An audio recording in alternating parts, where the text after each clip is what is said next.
안녕하십니까. JTBC 전국뉴스입니다. 정부의 의대 정원 확대 방침에 전국 전공의협의회가 오는 7일 파업을 선언한 가운데 전북에서는 5개 병원 전공의들이 참여할 것으로 보입니다. 전라북도는 전북대병원과 원광대병원, 예수병원과 군산의료원, 남원의료원 등 5개 병원의 전공의와 수련의 389명이 오는 7일 하루 동안 연차 사용 등의 형태로 파업을 예고했다고 밝혔습니다. 전라북도는 각 병원에 진료 공백이 없도록 요청했고 병원들은 전문의를 대체 투입하는 등 대책을 마련하고 있습니다. 지난 1일부터 사흘간 부안의 한 야영장을 방문한 김해 확진자와 접촉한 한 명이 코로나19 검사 결과 음성으로 나왔습니다. 전라북도는 해당 야영장을 소독을 마쳤고 추가 접촉자가 있는지 확인하고 있습니다. 전북에서는 지난달 13일 이후 지역 간의 감염자는 발생하지 않고 있습니다. 장수군이 정부에 부인해도 이전설이 나오는 서울 육군사관학교를 유치하겠다고 공식적으로 밝혔습니다.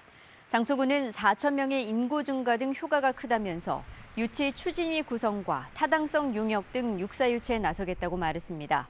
하지만 정부는 어제 서울 주택 공급 부지로 육사는 검토하지 않았다면서 육사 이전에 대해 선을 그었습니다. 전국혁신도시가 공공기관 이전을 통해 수도권 인구와 기업을 유인하면서 성장하는 단계라는 연구 결과가 나왔습니다.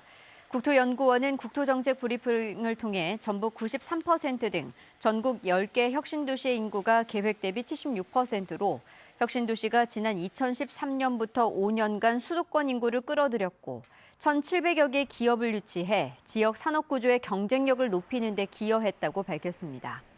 하지만 혁신도시가 지역의 신성장 거점으로 기능하기에는 한계가 있다며 과감한 민간기업 입주와 투자 활성화 대책, 정주 만족도 개선 등을 과제로 제시했습니다.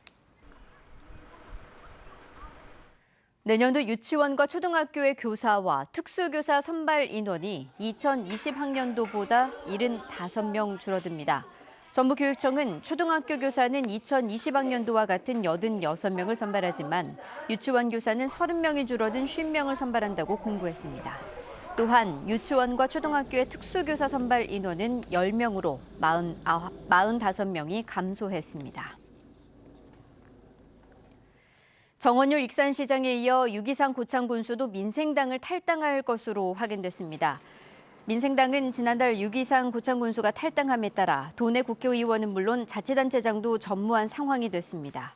전북은 이에 따라 14개 시군 가운데 단체장이 무소속인 지역이 익산과 임실, 무주, 고창 등 4개 시군으로 늘었습니다. 신임 전북지방경찰청장에 진교훈 경찰청 정보국장이 내정됐습니다.